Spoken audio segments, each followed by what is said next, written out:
Welcome, Mr. Bolen. Thank you so much for taking the time to join us today.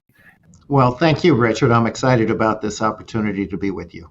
Thank you. There's so much that we want to know, Mr. Bolen. Can you tell us a little bit about how you got started? I'm from Kansas and the central part of Kansas, a city called Salina.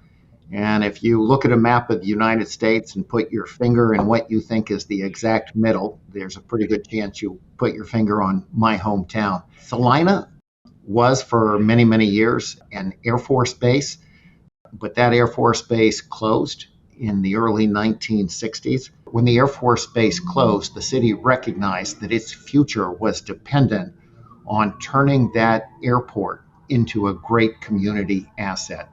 So, through the years, celebrating the airport and its potential to create jobs and economic development, to be really the lifeline for our city, had a big impact on me growing up. The city's largest private employers were at the airport. They used the airport to connect with the rest of the world. My father had an opportunity. We were a civic minded family, and my father had an opportunity to serve on the airport board.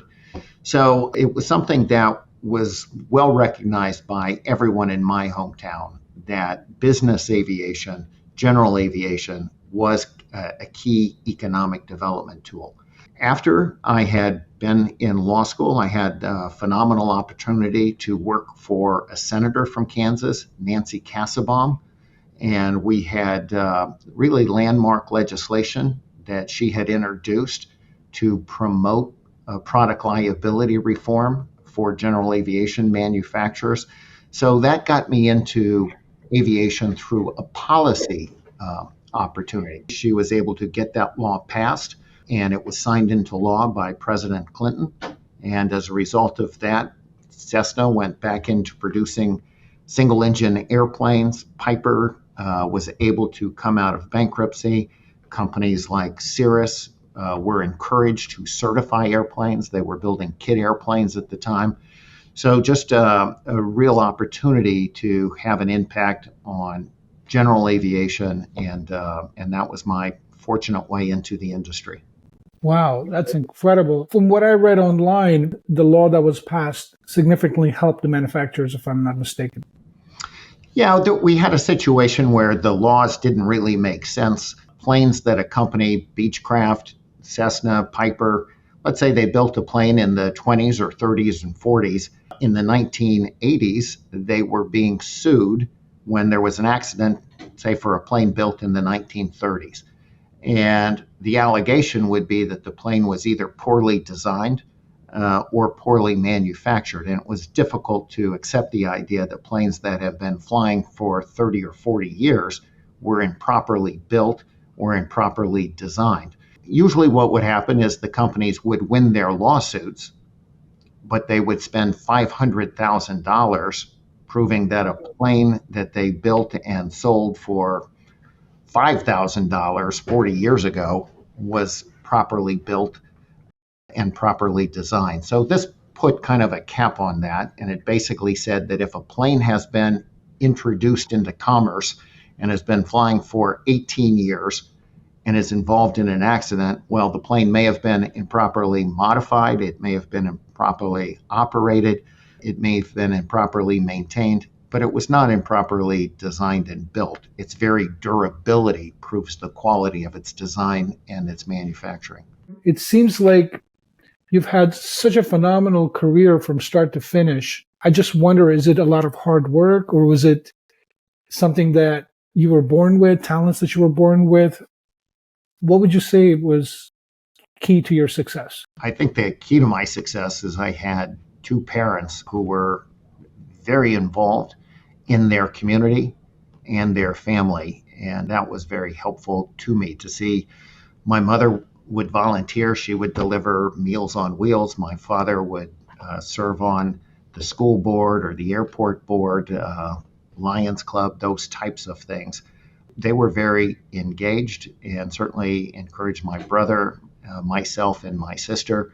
I can't say I was a great student, but I was usually able to get to, in high school, I was able to get into college. In college, I was able to get into law school. So was able to get to the next level. My family was always very interested in different topics and the world affairs, and so there was a lot of good conversation that stimulated a lot of thoughts that created a curiosity.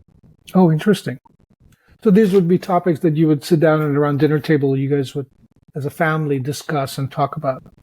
Yeah, politics, history, commerce, those types of things were routinely discussed. My father had an insurance business. He was an insurance salesman and had some real estate development as well. So there was always a lot about what's going on in the community, and really recognizing that promoting the community, creating jobs was very important. Who would you say are some of your mentors growing up? Were there anybody in particular? I'm sure your parents were top of the list, but anyone else that you can think of that was a mentor to you that you looked up to and learned from? Well, I think in my adult professional life, there have been three people that have really stood out. One was the senator that I worked for. Senator Nancy Kassebaum was at one point the only woman serving in the United States Senate. She was a pioneer in many, many ways, direct, honest, thoughtful, committed, a lot of integrity. I certainly had a wonderful opportunity to work with her. After that, there was a remarkable gentleman who ran the General Aviation Manufacturers Association for a number of years. His name was Ed Stimson. Ed brought me into the General Aviation Manufacturers Association, promoted me. Ultimately, he went on and became the U.S. ambassador to the International Civil Aviation Organization and is been recently enshrined in the National Aviation Hall of Fame. Just a remarkable human being. And then the third person, Russ Meyer, who ran Cessna for 35 years, 3 times was the chair of the General Aviation Manufacturers Association, a remarkable person who had served in the Air Force and in the Marines. He attended Harvard and he attended Yale.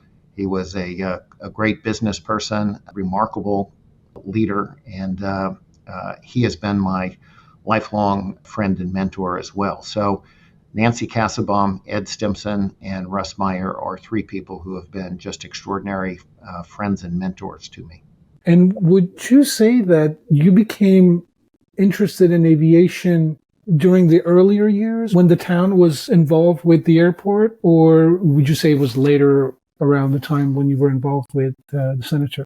More around the time I was involved with the senator. I had a deep appreciation for what business aviation meant to my hometown.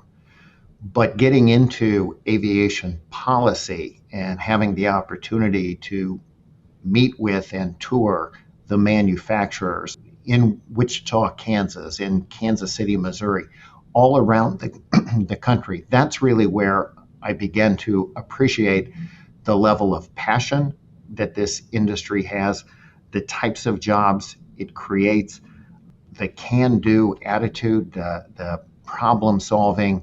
That really was unique. And I had the opportunity working with the senator to meet different people from different industries. I had a fairly broad portfolio, so I handled a number of issues with the senator, but there was something very unique about aviation. The passion, the commitment, the reverence for history, the forward-looking nature of it, that really was something that jumped out at me. When you're around passionate people, it's easy to develop the same passions. Yeah, it's contagious.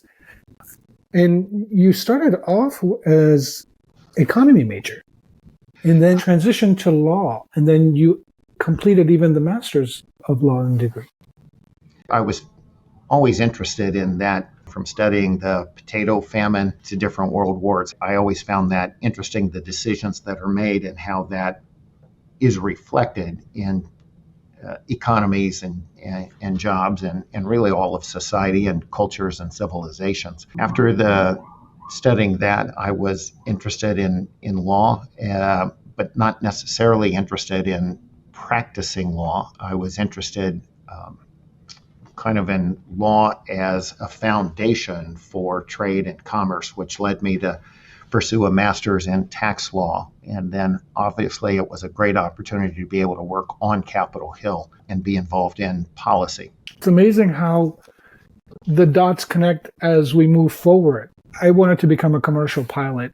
I went to Embry-Riddle, and at a certain point, I realized I didn't want to become a commercial pilot, but I loved aviation. So I finished my degree in aerospace studies, and then about 4 years later, found myself leading a private aviation company. So all that education came to be very useful and still is till today and what I do. But I would not have known that earlier on when I was first considering aviation and getting my degree, even though I didn't want to become a commercial pilot. You know, someone once said, like, everything that we learn at some point, we're going to use it. Yeah.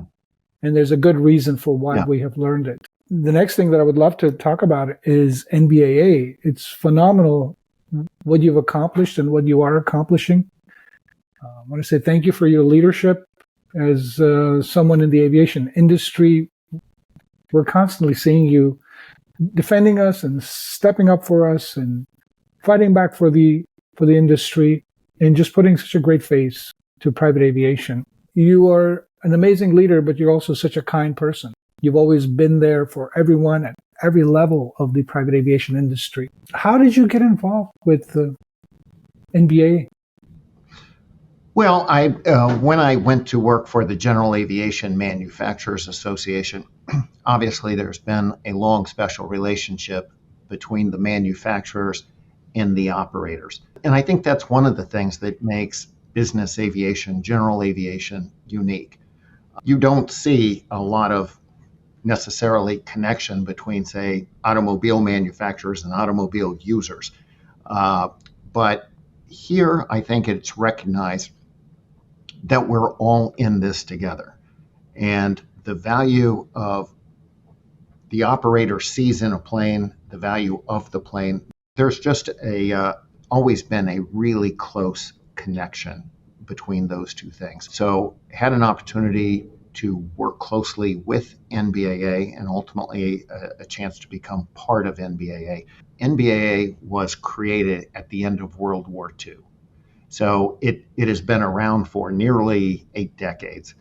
And it was founded by 19 people who recognized that a collection of people coming together could do more than anyone isolated, that there was strength in numbers and strength in unity. And so you had 19 companies that came together and said, we want business aviation to grow and thrive in the United States and really around the world. We want to make sure we're able to get people where they need to be when they need to be there. And we have come to rely on general aviation aircraft to do that. How do we make sure that can continue to grow and thrive?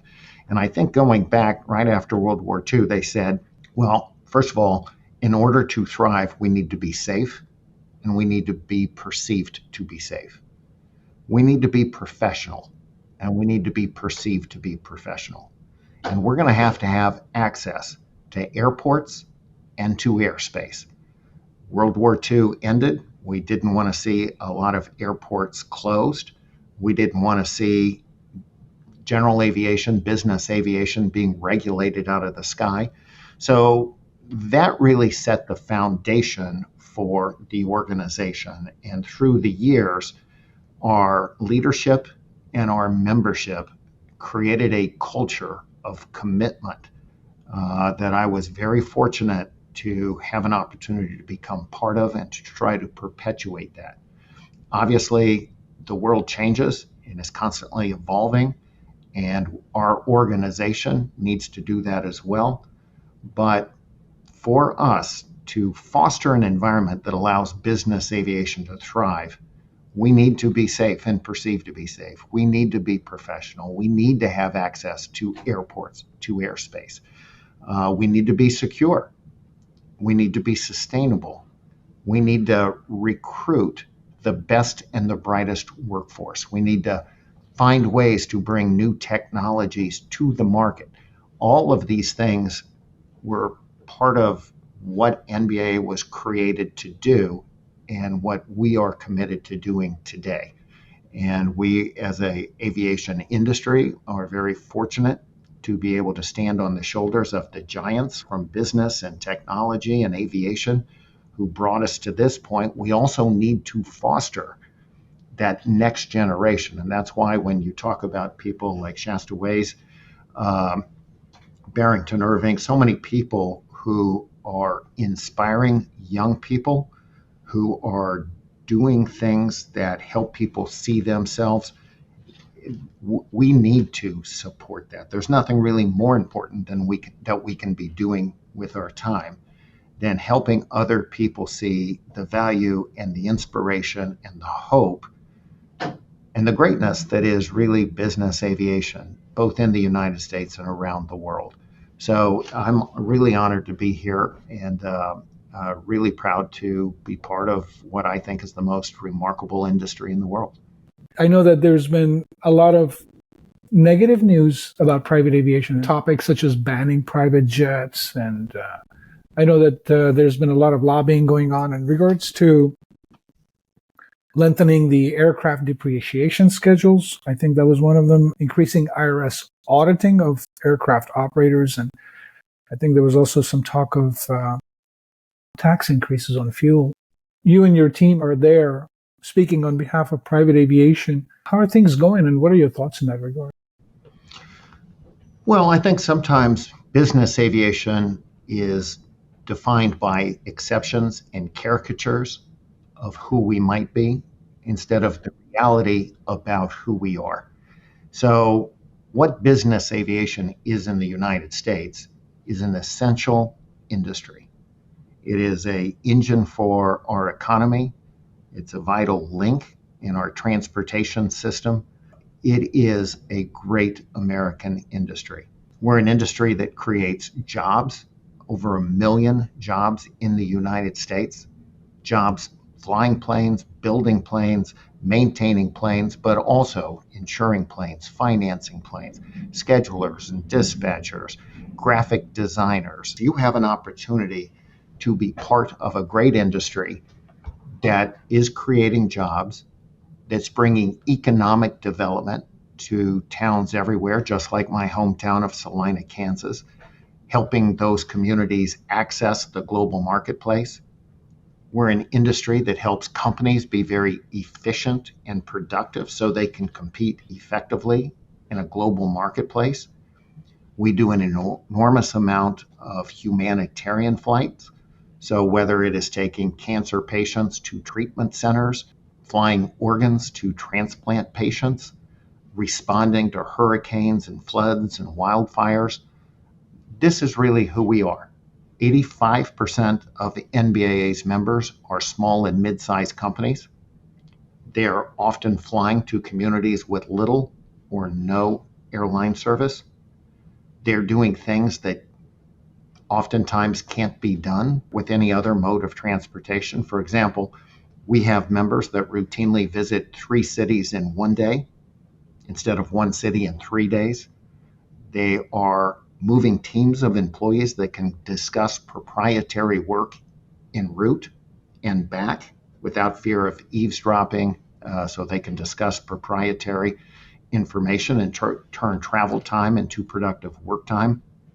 They can move products that may be too big to fit in an overhead bin or too sensitive to go in a cargo hold. These are the realities of business aviation. Business aviation is a great and essential industry that deserves to be promoted, not pilloried. So when we see a tax coming on business aviation suggesting we should pay more in taxes, we should find ways to limit business aviation, I think that's done with a caricature in mind, not the reality, because there are so many communities, so many individuals, and so much good that is being done as a result of business aviation. It's up to not just NBAA, but our members and people all around the country, small town mayors, city councils. All of us need to be out telling the story about what business aviation truly is and what it means. And that includes our commitment to sustainability. That includes our commitment to safety. All of these things are attributes of our industry. We have a long track record in all of these areas. And so it's about getting the real message out about business aviation and not letting other people define us for whatever purposes they may have. It's amazing the difference between the viewpoints. As far as sustainability is concerned, we spoke with Doug Bolen and he mentioned 2% of 2%. And as far as adding to the economy, I was reading on the NBA website, 150 billion to the US economy. It may even be more than that. I think it's actually $250 billion. So it is a huge impact on the economy. But I also want to go back, when we talk about the efficiency of business aviation, efficiency, sustainability, they're synonymous in that respect. We have been leaders in finding more efficient ways to fly. Business aviation, we were early adopters of winglets, for example. We were early adopters of light composite technologies. We were early adopters of satellite navigation. If you look at an aircraft today, new aircraft are up to 35% more efficient than the models they replace. So this is an industry that has always been focused on increasing efficiency, increasing sustainability. We're leaders in sustainable aviation fuel. We're leaders in hybrid, electric, even hydrogen propulsion. We are constantly evolving and adapting turbine technologies. What we are doing is bringing societal benefits like jobs, economic development, humanitarian flights, and we are reducing our environmental footprint and have a clear commitment to be net zero carbon emissions by 2050. And I think it's up to all of us who are part of the industry to make sure people understand that. That leads me to my next question. What do you envision for business aviation? Well, business aviation, as I said, has always been about getting people where they need to be when they need to be there, and to do it safely, securely, flexibly, sustainably. And if you look at business aviation through the years, you'll see it follows the evolution of flight. Business aviation has taken place and continues to take place, sometimes in piston aircraft, sometimes in turbine aircraft, sometimes in fixed wing, sometimes in rotor wing. We've done it with aircraft made of aluminum. We've done it with aircraft made of composites. We are constantly evolving and adapting, bringing in new technologies that help us do the mission constantly more efficiently and effectively. What we are seeing is that the entire spectrum of general aviation aircraft is evolving, adapting. What we will always need is to move people where they need to be when they need to be there, and to constantly do that ever more safely, efficiently, sustainably. And we have a very strong record of success getting it done to date and a very clear pathway going forward. We need to make sure that we're able to bring the new technologies to the marketplace. We're able to have the best and the brightest workforce being able to be involved in our industry. We need to embrace new technologies, and we need to make sure people understand the value of this industry to our economy and to our transportation link and to our job space. Mm-hmm. Absolutely. Do you enjoy your work? I love work.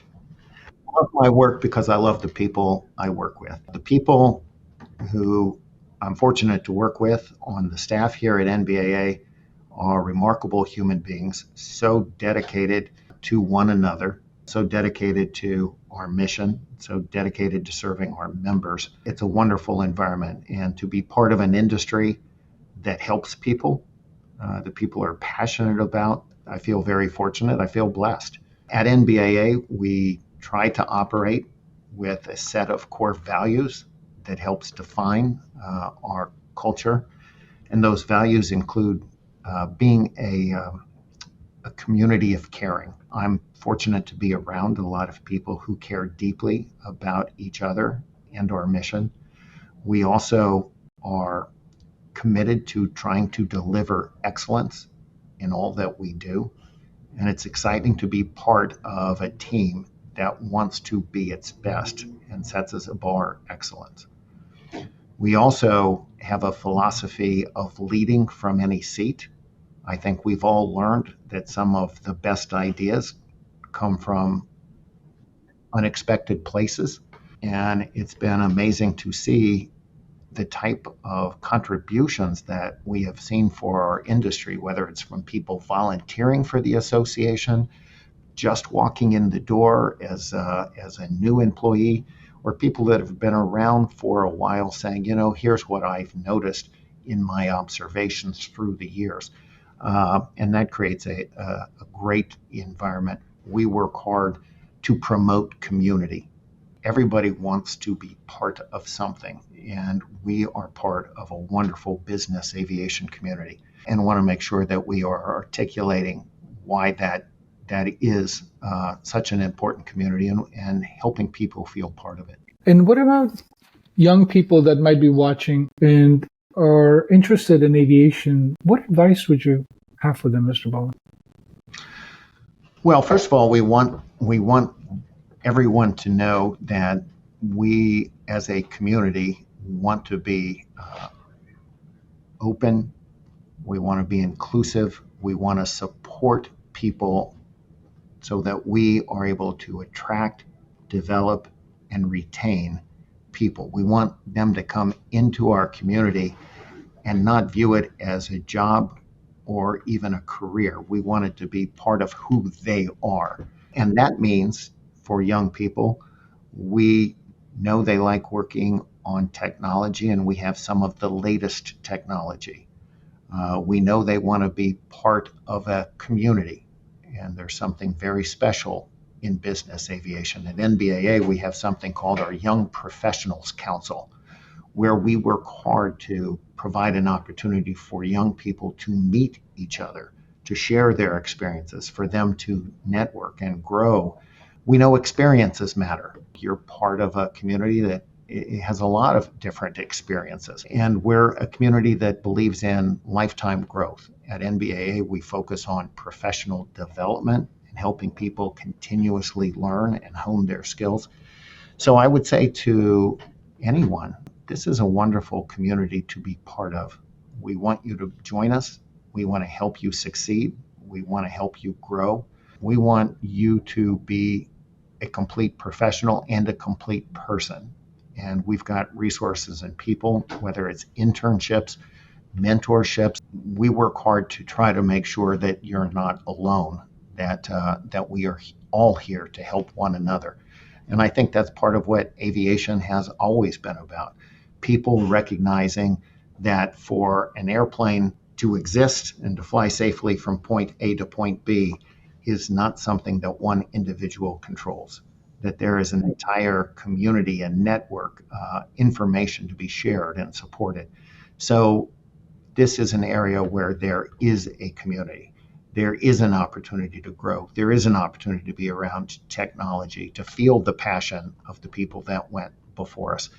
So I could not be more proud to be part of such a remarkable industry. And at NBAA, we're committed to trying to bring people into our industry and give them the tools they need to succeed. We have student memberships. We do events celebrating things like Girls in Aviation Day, where we try to be out in the community as supportive as possible. In just a couple of weeks, we're going to welcome to Washington, D.C., a number of college students from around the country who are part of a aviation fraternity, business fraternity nationwide. They'll be in Washington, D.C., and we'll have an opportunity to talk with them about the industry, but also help them see the importance of government in their lives, setting up special meetings on Capitol Hill and giving them an opportunity to see just how important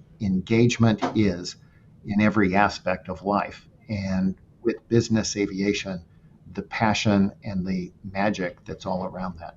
Mr. Bolen, you've had such a phenomenal career. I wish you much success.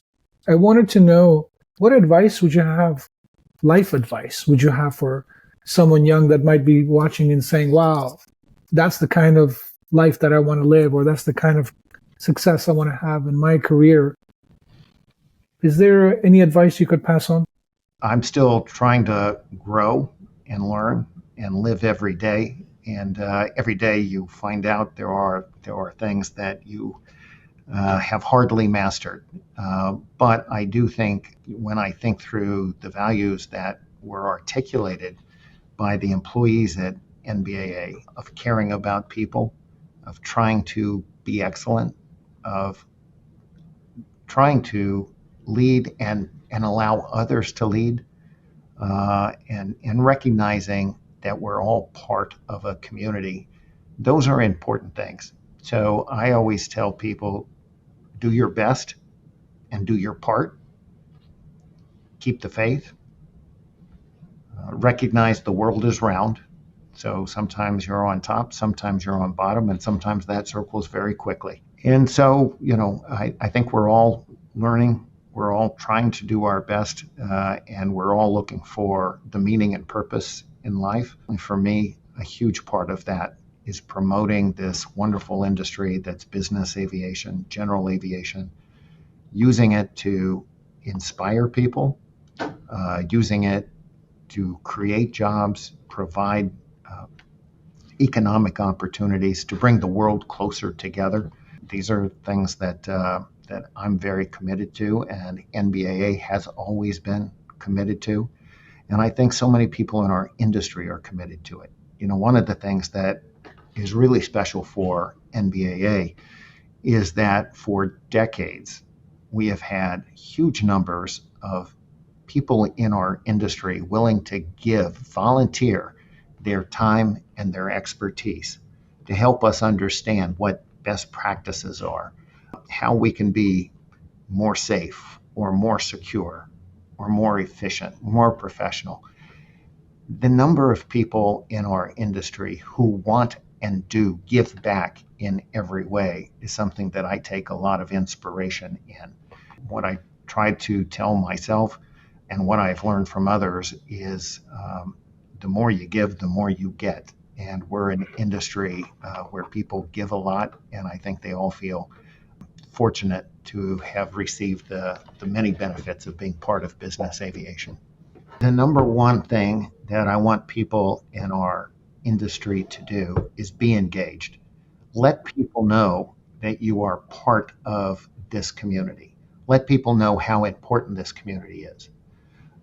If you can be engaged with your elected representatives, and NBAA tries to facilitate that, you can always go to nbaa.org/advocacy and find ways to communicate with your elected officials, which is exactly what our founding fathers, the way they designed it. They created a representative form of government so you could have someone to represent you in Congress. Let them know that you're part of this industry and be engaged. Tell the story of who we are. Help us shape laws and regulations that foster business aviation, and just share the excitement that we have every day. Mr. Bolen, we can actually write an email directly to certain people in office? Yes. NBAA has a resource called Contact Congress, and that allows you, by simply typing in your zip code, it will identify your member of Congress and your two senators, and you can write them about anything you want. They say in a democracy, you get the type of government you deserve. Participate, help shape that government, help promote the policies, the laws, the regulations that you deem are appropriate. We certainly know that laws and regulations can either stimulate our industry or harm our industry. As I said before, we're an industry that deserves to be promoted, not pilloried. And I think we need to make sure that elected representatives understand that. Mr. Bolen, thank you so much. Thank you for everything that you do for the industry. Thank you, Richard. It's been a real honor to be part of this today. Thank you for giving me the opportunity. I hope we'll get a chance to talk again soon.